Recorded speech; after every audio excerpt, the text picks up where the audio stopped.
তো আজকে আমি চলে গেছিলাম জেমস সিকি সরণি, যেটা তোমরা সবাই ডেকাস লেন নামে জানো।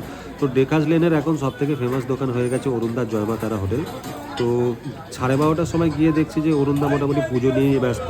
উনি আর খাবার সার্ভটা ঠিক করেন না, লেবারদের দিয়েই খাবার সার্ভ করান। আর উনি মোটামুটি 12:30 থেকে যে স্নান টান শুরু করবেন, পুজো পাঠ করবেন, ওই নিয়ে 1:30-2 অবধি ব্যস্ত থাকেন।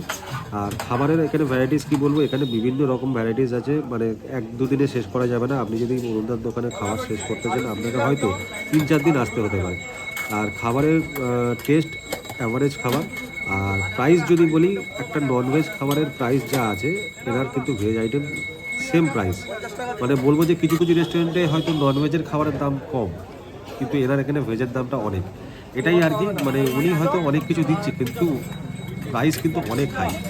খাবারের ভেজ আইটেম দিয়ে কিন্তু ননভেজের দাম কমে যাচ্ছে। যাক, এটাই হচ্ছে ব্যাপার, উনি টুকটাক খাবার খেয়ে